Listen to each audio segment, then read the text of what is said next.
어느 날 밤 한 괴물이 꼬마 아이를 잡고 있습니다. 이 괴력의 괴물 때문에 출동한 경찰들마저 모두 죽어버렸는데요. 주변 사람들은 도울 방법이 없었죠. 그리고 바로 그때 나타난 주인공 강이 이 괴생물체의 팔을 잘라버렸고, 이에 화가 난 괴물은 주인공에게 달려듭니다. 괴물의 공격을 피하고는 엄청난 파워로 이 괴물을 제압해버렸죠. 그렇게 주변 사람들은 모두 감탄했고, 감사하다는 말에 대한 답도 없이 자리를 떠나는 주인공. 그리고 이들은 주인공과 같은 사람을 초인이라고 불렀습니다. 이번 웹툰 초인의 시대입니다. 인천의 한 고등학교, 여기 수업 중에 휴대폰이나 보고 있는 학생들이 있었는데요. 이들은 너튜브에 올라온 한 영상을 보고 있었죠. 그 영상에는 웬 하얀 모자 초인이 의문의 괴물을 압도적으로 상대하고 있던 모습이 담겨져 있었습니다. 그리고 갑자기 재난 경보가 울리는데요. 인천 항만 부근에서 2인종으로 추정되는 위험 요소가 출몰했다고 합니다. 그렇게 전 학급 강제 휴교령이 내려졌고, 올해로 벌써 세 번째 있는 일이었죠.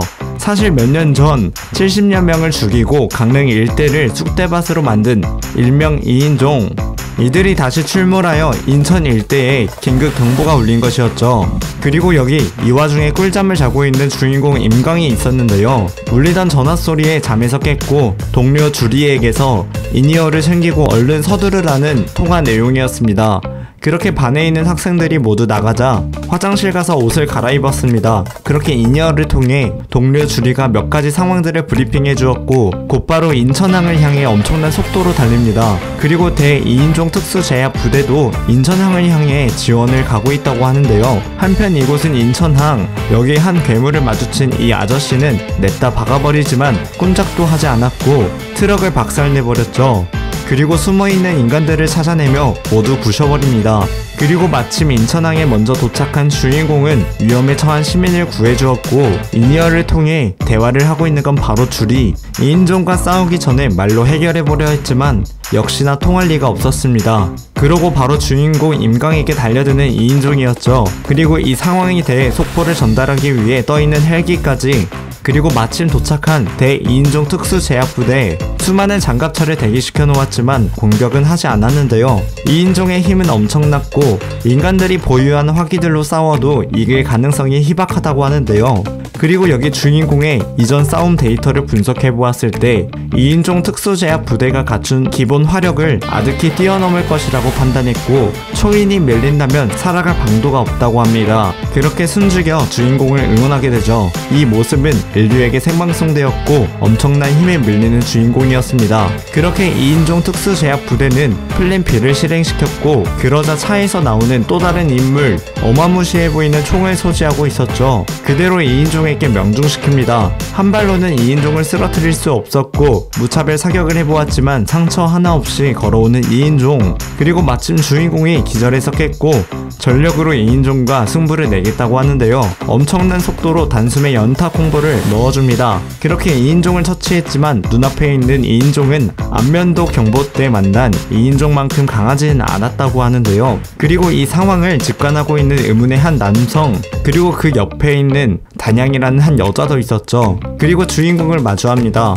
엄청난 포스의 이 남성, 그리고 이 모습은 생중계되고 있었죠. 주인공이 싸움에 큰 영감을 받은 듯 했고 마침 인기 히어로 드라마 캐찬맨 같았다고 하는데요. 그리고 본인도 주인공과 같은 초인이라고 밝힙니다. 이 남자와 주인공을 제외하더라도 엄청난 초인들이 더 있다고 하는데요. 이미 미국 유럽권에서는 2명의 초인이 있었고 한국은 비공식적이지만 바로 주인공 강희가 있었죠. 그리고 이 남자는 주인공의 정체를 알고 있었습니다. 그리고 주리의 정체마저 알고 있었고 주리에게 위협을 하는데, 그리고 이 남자와 승부를 하려고 하는 주인공 강희의 주먹을 받아냈고 공격이 먹히지 않았습니다. 심지어 주인공을 농락하는데요. 초인을 상대해본 적이 없는 주인공을 말리는 주리였고 서로의 이름을 밝히며 둘의 승부는 일단락되었죠. 그리고 여기 대령에게 온 한 통의 전화, 그건 바로 대2인종 특수제압부대 총사령관 백오진. 전반적인 상황을 듣기 위해 연락이 왔던 것이었고 의문의 이유로 수송기의 사체를 안전하게 실어오라고 하는데요. 그리고 이 수송기는 팔콘을 향해 떠나게 되었습니다. 그렇게 다음날 주인공 강희는 학교에 등교했고 같은 반 친구 홍무희, 그리고 학교에서는 자주 출몰하는 2인종에 대해 설명을 하고 있었는데요. 2인종이란 인류가 아닌 다른 종이란 뜻이었고, 현재까지 알려진 정보에 따르면 2인종은 덤프트럭이나 장갑차를 한 방에 분쇄시키는 말도 안 되는 괴력을 지녔고, 순간 시속 200km의 민첩함을 갖춘 그야말로 초월적인 괴물로 알려져 있었습니다. 또한 인간을 보면 본능적으로 사륙을 일삼는다고 하는데요. 2인종과 직접 대면해보지 않는 사람들은 그 엄청난 공포를 가늠조차 할 수 없다고 합니다. 지난 5년간 세계 각지에서의 2인종 출현은 총 37건이며 현재까지 최대 517명의 사망자가 집계되었다고 합니다. 그리고 주인공의 정체를 모르는 이들은 강희를 하얀 모자 초인이라고 부르고 있었습니다. 그리고 하얀 모자 초인 강희가 나타나기 이전에 두 개의 사건, 이들이 2인종의 존재를 처음 알게 되었던 2015년 포항 사건 때 엿된 명의 사상자와 누군가에 의해 제압된 듯이 보이는 2인종의 시체가 발견되었던 미스테리한 사건과, 그리고 다음 해 2016년 무려 75명이 사망하고 100여 명이 부상당한 비극의 강릉 사건, 최초의 미테치 2인종 헵타혼, 7개의 뿔이라는 의미로 살아 돌아간 이 2인종을 부르는 별칭이었습니다.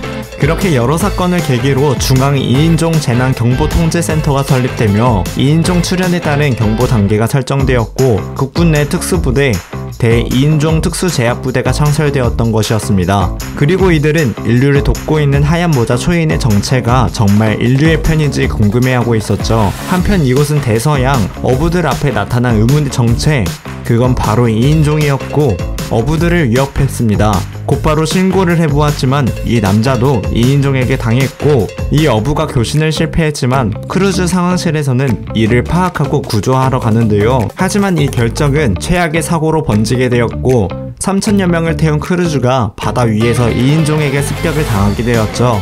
그렇게 데이트과 UDT 정예들을 이곳에 출격시키는데요. 하지만 그들이 출격한 지 20분 만에 모든 교신이 끊기게 되었죠. 그렇게 초인들이 이곳에 재편성되어 출발하게 되었고 선박에 도착했습니다. 이미 이곳은 난장판이 되어 있었고 이 2인종은 외형을 바꾸는 능력을 지니고 있었습니다. 그리고 여기 이 초인은 주변의 액체를 경화시키는 능력이 있었죠. 그렇게 2인종에게 큰 피해를 입혔고 마무리를 지으려는 찰나 뒤에서 기습을 당해버립니다. 그리고 동료 세인트 펄이 도착하였고 압도적인 힘으로 무쌍을 찍는 세인트 펄이었죠. 그렇게 사건은 일단락되었습니다. 하지만 이 과정에서 사망한 위드로의 시신이 사라졌죠. 그래서 이들은 선내에서 누군가가 시신을 훔쳤다고 가정하는데요. 한편 학교에서 급식을 먹고 있는 주인공, 그 옆에 한 친구가 다가와 본인도 친구가 없다며 같이 밥을 먹자고 하는데요. 그리고 바로 그때 분노 조절을 실패한 학교 일진들이 등장하며 이들과 마주하게 됩니다. 그리고 같은 반 홍무희에게 위협을 하는데 그때 마침 새로 사귄 친구가 이를 저지하며 압도적인 실력으로 제압합니다.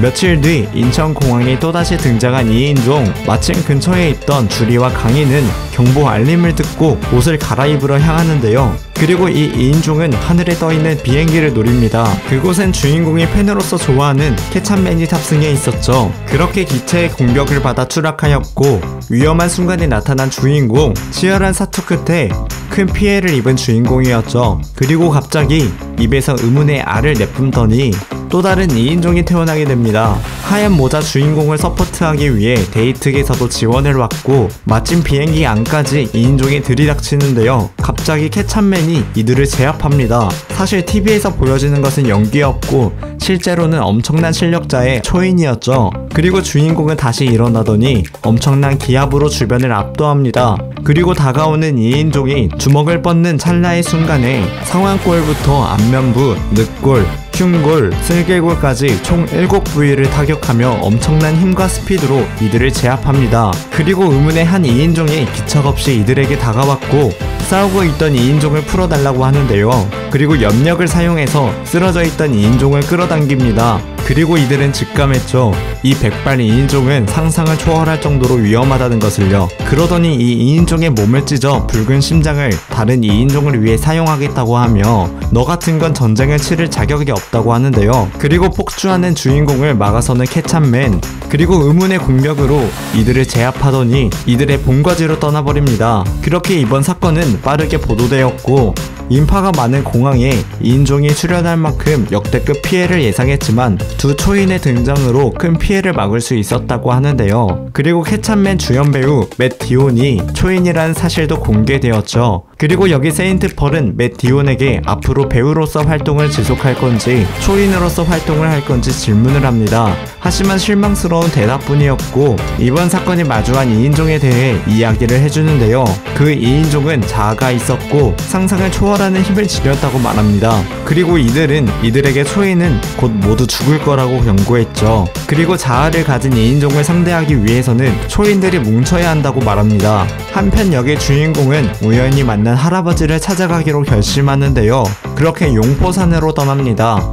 지하철을 타고 버스를 타고 도착한 용포산, 험난한 길을 뚫고 드디어 선무관에 도착하는데요. 그리고 만난 할아버지, 강희는 이 할아버지를 초인이라고 생각하고 있었고 엄청난 실력자라고 믿고 있었죠. 그리고 이 할아버지에게 자신의 정체에 대해서 묻게 됩니다. 그러자 강희를 테스트하는데요. 주리를 절벽에 떨어뜨렸고 단숨에 달려가 떨어지는 주리를 잡아옵니다. 그러곤 강희가 가진 자세로는 머지않아 죽게 될 거라고 하는데요. 그렇게 이들은 이곳에서 특훈을 받게 됩니다. 도복을 입게 되었고 주인공의 힘을 테스트해보는 할아버지. 그러던 와중 이 할아버지는 주인공이 아무리 다쳐도 피를 흘리지 않는다라는 점과 싸울 때이든 뭐든 단 한 번이라도 기력이 다해서 지쳐본 적이 없다는 점을 파악합니다. 무한에 가까운 스태미나를 지닌 탓에 머릿속에는 체력이라는 개념 자체가 존재하지 않았죠. 그리고 이 할아버지가 한마디를 더 하는데요. 초인은 미지의 힘을 가지고 있고 그것은 부르기에 따라 향, 차크라, 괴력, 차력 등으로 불리운다고 합니다. 향의 농도나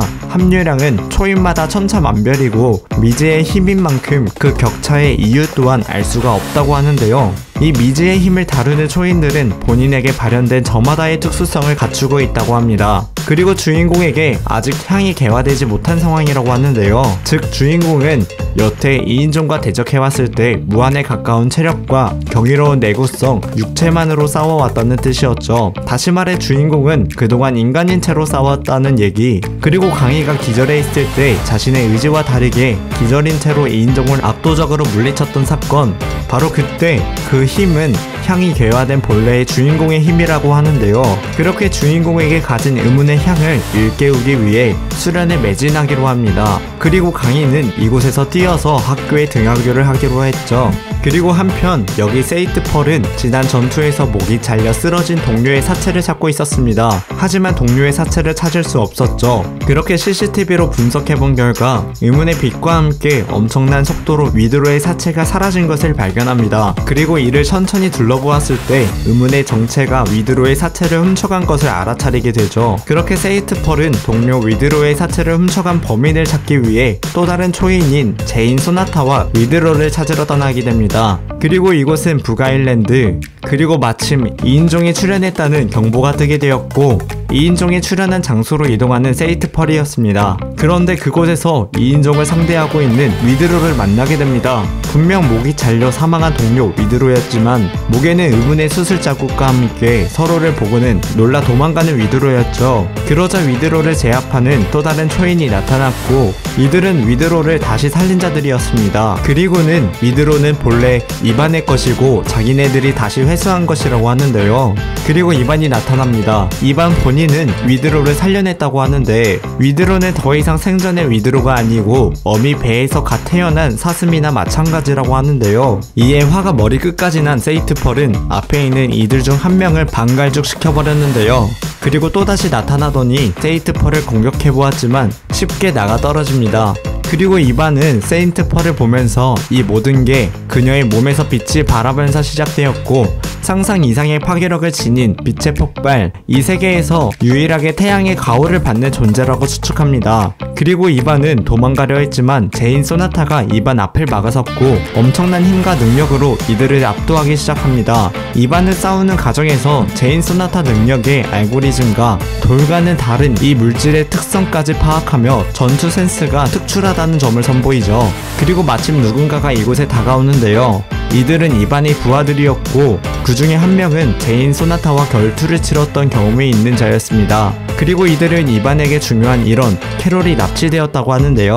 그렇게 제인 소나타와 세인트 펄은 이들과 전쟁을 치르려 했지만 마침 등장한 제인 소나타의 동료 수이가 나타납니다. 사실 수이가 이반의 중요한 일원 캐롤을 납치했던 것이었죠.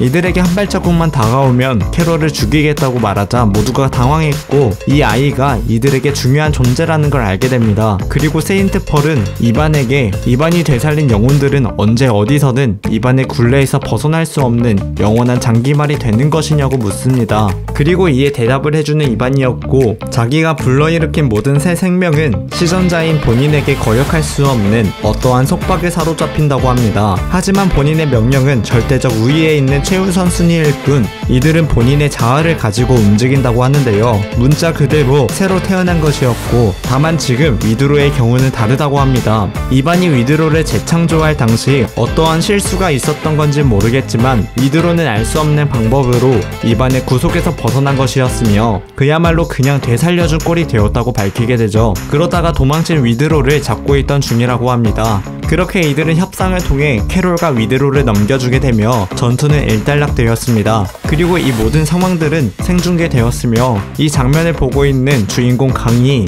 그리고 홀로 앉아있는 강희에게 할아버지가 나타나 고민거리가 있냐고 묻는데요. 그저 이상한 기류가 느껴진다고 합니다. 지금의 강희라면 체감이 월등히 날카로울 것이라 헛소리는 아니라고 생각했죠. 마침 이곳을 은신을 하여 쳐다보고 있는 의문의 2인종 그리고 자리를 피하는데요. 사실 이들의 정체는 이전에 캣찬맨과 맞닥뜨린 자아를 가진 2인종들이었고 더 이상의 추적은 무리라고 판단했습니다. 그러자 먼저 주인공 강희를 치러 가겠다고 하는데요. 그렇게 얼마 후 용포산에 등장한 의문의 거대한 그림자 의문의 정체가 입김을 불자 모두 날아가 버렸고 이들이 나타났죠.